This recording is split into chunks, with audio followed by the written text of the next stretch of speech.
నమస్తే. ఇన్నాళ్ళు నన్ను సపోర్ట్ చేస్తూ, ఎంకరేజ్ చేస్తూ మీ ప్రేమని నాకు అందిస్తున్న ప్రతి ఒక్కరికి కృతజ్ఞతలు. అలాగే ఈ వీడియో కూడా ఖచ్చితంగా మీకు ఉపయోగపడుతుంది. లైక్, షేర్ అండ్ సబ్స్క్రైబ్ చేసి మీ సపోర్ట్‌ని నాకు అందించండి. అలాగే ఈ వీడియో పట్ల మీకున్న అభిప్రాయాన్ని కామెంట్ సెక్షన్‌లో కామెంట్ చేసి తెలియజేయండి. ఇప్పుడు వీడియోని చూద్దాం. నమస్తే. Welcome to our channel. నేను పద్మిని. ప్రస్తుతంతో పాటు ప్రముఖ ఆధ్యాత్మికవేత్త, జ్యోతిష పండితులు, అమ్మవారి సేవకులు, దత్త గణపతి ఉపాసకులు మురళీధర శర్మ గారు ఉన్నారు. మాట్లాడదాం. మురళి గారు నమస్తే. మహాదేవ శ్రీమాత్రే నమః. మాస ఫలితాల్లో భాగంగా జూన్ మాసం ఎలా ఉండబోతుంది ద్వాదశ రాశుల వాళ్ళకి అనేది ఖచ్చితంగా తెలుసుకోవాలని ఉంది. ఎందుకంటే గ్రహ సంచారం చాలా అంటే చాలా జరుగుతుంది కాబట్టి అటు గురుగ్రహం ఎలాగో చెప్పారు, గురుగ్రహం మార్పు రీత్యా మీరు వచ్చేటటువంటి ఫలితాలు ఏంటో ఆల్రెడీ చెప్పారు. మాస ఫలితాల్లో భాగంగా ఎలా ఉండబోతోంది జూన్ మాసం ద్వాదశ రాశుల వాళ్ళకి? తప్పకుండా ఈ యొక్క 6వ నెలలో కుజుడు ఎస్పెషల్లీ మనకు మీనంలో నుండి మేషంలోకి రావడం జరుగుతున్నది. కుజుని యొక్క ఇంటిని అంటే ఈ యొక్క మేష లగ్నాన్ని కానీ మేష రాశిని కానీ ఈ యొక్క శని భగవానుడు తన ఎక్స్ట్రా లుక్ ద్వారా వీక్షిస్తూ ఉన్నాడు. కనుక కుజుడు మీకు ఇచ్చేటువంటి రిజల్ట్ శని భగవానుడి ద్వారానే తన ఇవ్వమంటేనే ఇస్తాడు. కనుక ల్యాండ్ ఇష్యూస్ కానీ ఏవైనా రియల్ ఎస్టేట్ వ్యాపారం కానీ కోర్టు సంబంధిత విషయాలలో కానీ కాస్త మీ జాతక పరిశోధన చేసుకున్న తర్వాతనే ముందుకు వెళ్ళండి. ఎందుకంటే ఏదో బాగుంది బాగాలేదు అని చెప్పారు కదా అని చెప్పి గుడ్డిగా వెళ్ళకుండా ఖచ్చితంగా మీ డేట్ ఆఫ్ బర్త్, పుట్టిన సమయంలో దశ ఏం నడుస్తుంది, అదేవిధంగా ఈ కుజుడు ఎక్కడున్నాడు అనే విషయాన్ని గమనించుకోవాలి, చూసుకొని ముందుకు వెళ్ళాలి. ఎందుకంటే మీ జాతకంలో కూడా శని చూపు ఒకవేళ కుజుడి మీద ఉన్నట్టయితే మామూలుగా ఉండదు, మీకు చాలా ఇబ్బంది అవుతుంది. ఇది అర్థం చేసుకొని మీరు ముందుకు వెళ్ళండి. ఇక శుక్ర, బుధ, సూర్యులు ఎక్కడ ఉండబోతున్నారు? వీరు మనకు వృషభము, అదే ప్లస్లు మైనస్లు మనం ఈ యొక్క వీడియోలో తెలుసుకుందాం. తప్పకుండా. మరి ఈ జూన్ మాసంలో ద్వాదశ రాశుల వాళ్ళకి ఎలా ఉండబోతుంది ఇప్పుడు తెలుసుకుందాం. మరి సింహరాశి వారికి ఎలా ఉండబోతుందండి? తప్పకుండా అమ్మా. సింహరాశి వారిని చూసుకున్నట్టయితే వీరికి సప్తమ శని ఉండడం చేత గత కొంతకాలంగానైతే బాగా లేదు అనేటువంటి విషయాన్ని అది మీరే అర్థం చేసుకోండి. మీ భార్యకు కానీ లేదా మీకు కానీ లేదా ఏదో రకంగా మనీ లాస్ కానీ అయ్యి ఉండాలి. గత 1-2 మంత్స్ నుండే, లాస్ట్ 2-3 మంత్స్ నుండి 100% అయ్యి ఉండాలి. మరి ఒకవేళ ఈ యొక్క మీకు గురువు 10వ స్థానంలో ఉండడం చేత ఎలాంటి ఫలితాలు ఇస్తున్నాడు అంటే అన్ని రంగాల వారికి విశేషించినటువంటి లాభాలు, విద్యయందు లాభాలు, ఉద్యోగ లాభాలు, అదేవిధంగా ప్రయాణంలో చక్కటి లాభాలు, నూతన పెట్టుబడులు కావచ్చును, నూతన పెట్టుబడులు కొత్తగా పెట్టేటువంటి ఆలోచన, నూతన వస్తువులు, బంగారము, వాహనము కొనటము, అధికారుల మన్ననలు పొందేటువంటి పరిస్థితి, ఆ విందు వినోదాలు కావచ్చును, అదేవిధంగా అధికమైనటువంటి ధన లాభాలు గోచరిస్తూ ఉన్నవి. మీ ఆలోచనలు ఏవైతే ఉన్నాయో మంచి కార్యరూపకంగా దాల్చేటువంటి పరిస్థితి ఉంది.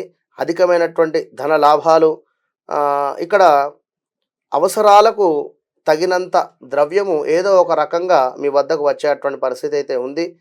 మరి ఇక్కడ శని వల్ల అధికమైనటువంటి కోపము కావచ్చును, అధిక శ్రమ, పని ఎక్కువగా కూడా ఉండేటువంటి పరిస్థితి అయితే గోచరిస్తూ ఉంది. ఎంత పని చేసినా ఇంతేనా అనేటువంటి ఆలోచన ఇట్లా ఉండేటువంటి పరిస్థితి ఉంటుంది.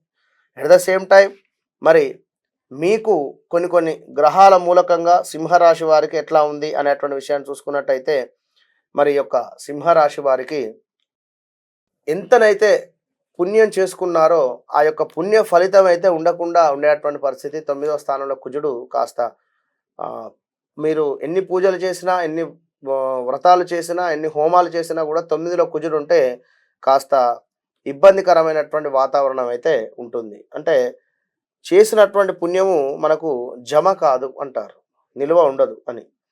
మరి ఇప్పుడు ఈ యొక్క కుజ భగవానుడు మీకు 9వ స్థానంలో ఉండడం చేత ఈ యొక్క కుజ భగవానుని యొక్క ఇంటి మీద శని భగవానుని దృష్టి ఉండడం చేత మీ నాన్నగారికి హెల్త్ ఇష్యూస్ రావడం కానీ లేదా నాన్న తరపు నుండి వచ్చేటువంటి ఆస్తిలో ఏదైనా ఇబ్బందులు ఏర్పడేటువంటి పరిస్థితి కానీ జరిగేటువంటి పరిస్థితి ఉంది.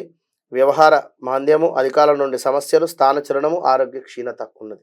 ఎట్ ద సేమ్ టైం సింహరాశి మీ యొక్క వెనకాల కర్కాటక రాశి మీద కుజుని దృష్టి పడుతూ ఉన్నది. దాని వలన కూడా మీకు యంత్ర సంబంధిత ప్రమాదాలు, అదేవిధంగా గాయాలు, దుష్టులతో కలహాలు ఉన్నవి, శారీరక శ్రమ ఉన్నది, కార్య విఘ్నం ఉన్నది, హెల్త్లో స్కిన్ రిలేటెడ్ ఇష్యూస్ అయితే గోచరిస్తూ ఉన్నారు. ర్యాషెస్ కావచ్చును, ఎలాంటిదైనా కూడా. ఇంకా మరి యొక్క సింహరాశి వారికి 3, 4వ స్థానంలో కుజుని దృష్టి ఉండడం చేత సర్వకార్యసిద్ధి, ఇంకా అనూహ్య ధనప్రాప్తి, ఆరోగ్యము సుఖంగా కూడా ఉండేటువంటి పరిస్థితి. మన 4వ దృష్టి మీద యంత్ర సంబంధ ప్రమాదాలు, గాయాలు, దుష్టులతో కలహాలు, శారీరక శ్రమ ఇవన్నీ కూడా ఉన్నప్పటికీ కూడా విషయం ఏమిటి అంటే స్థానచలనము ఉన్నది, నేత్ర సంబంధ రోగాలు ఉన్నవి, అకారణ కలహాలు ఉన్నవి, అవమానాలు ఉన్నవి. వీటి వలన ఇక్కడ ఏ రకంగా చూసినా కూడా కుజ భగవానుడు మీకు మైనస్ వాతావరణాన్ని ఇవ్వడం జరుగుతున్నది. కనుక చాలా జాగ్రత్తగా ఉండండి సింహరాశి వారు. ఇక ఈ యొక్క సూర్యుని యొక్క దృష్టి వలన సూర్యుడు మీకు 10వ స్థానంలో ఉండడం చేత కార్యసిద్ధి, కుటుంబంలో శుభములు, అదేవిధంగా సంఘంలో గౌరవ మర్యాదలు పెరిగేటువంటి పరిస్థితి ఉంది. వ్యాపార వృద్ధి, సుఖ సంతోషాలు కావచ్చును, స్థిరాస్తులలో లాభము కావచ్చును, ధనాదాయం ఇవన్నీ కూడా సూర్య భగవానుడు మీ లగ్నానికి, మీ రాశికి అధిపతి కనుక సూర్యుడు తులాలో నీచబడతాడు. ఎట్ ద సేమ్ టైం తులాకు అధిపతి ఈ యొక్క శుక్రుడు. వృషభంలో కూడా మన యొక్క సూర్యుడు కొంచెం పవరు తక్కువ అవుతుంది. కనుక 15వ తారీఖు తర్వాత మీకు అద్భుతమైనటువంటి రిజల్ట్ ఈ యొక్క సూర్య భగవానుడు ఇవ్వడం జరుగుతుందండి. ఈ విషయాన్ని గమనించుకోండి. ఇంకా మరి యొక్క బుధుని స్థితిగతి చూసుకున్నట్టయితే మనకు బుధుడు మీకు 10వ స్థానము, 11వ స్థానాన్ని ప్రేరేపించేటువంటి పరిస్థితిలో ఉన్నాడు. 10వ స్థానంలో ఈ యొక్క బుధుడు ఉండడం చేత కాస్త చివాట్లు, భోజన హాని, అసౌఖ్యము, విపరీత సంతాపంలో కొద్దిపాటి ప్రశాంతత, ఆలసత్వము కావచ్చును, అపకీర్తి ఇవన్నీ ఉన్నవి. మరి నెల చివరి వరకు ధన కనక వస్తుప్రాప్తి, గృహంలో శుభకార్య నిర్వహణలు, బంధుమిత్రులతో ఆనందంగా ఉండేటువంటి పరిస్థితి. ఎట్ ద సేమ్ టైం వస్తు నాశనము, బలహీనత, స్త్రీ సుఖనాశనము, అదేవిధంగా ఉద్యోగ భ్రష్టత, సుఖశాంతులు, కీర్తి వృద్ధి, ఇష్టకార్య సిద్ధి, విందు భోజనము, కార్య లాభాలు, తేజో వృద్ధి ఇవన్నీ కూడా గ్రహాల మూలకంగా కొన్ని మైనస్ వాతావరణాలు అయితే ఉన్నవి. కనుక తప్పకుండా ఈ యొక్క సింహ రాశివారు మీరు ఏం చేయాలి అంటే ఈ యొక్క కుజ భగవానునికి సంబంధించింది, అదేవిధంగా సూర్యునికి సంబంధించింది ఆదిత్య హృదయము, కుజునికి సంబంధించింది సుబ్రహ్మణ్యేశ్వర భుజంగ స్తోత్రాన్ని చదువుకోండి. మంచి ఫలితం ఉంటుంది. All the best. రైట్ అండి, చాలా చక్కగా వివరించారు. ఇక నెక్స్ట్ ఎపిసోడ్లో కన్యా రాశి గురించి మాట్లాడుకుందాం. నమస్కారం.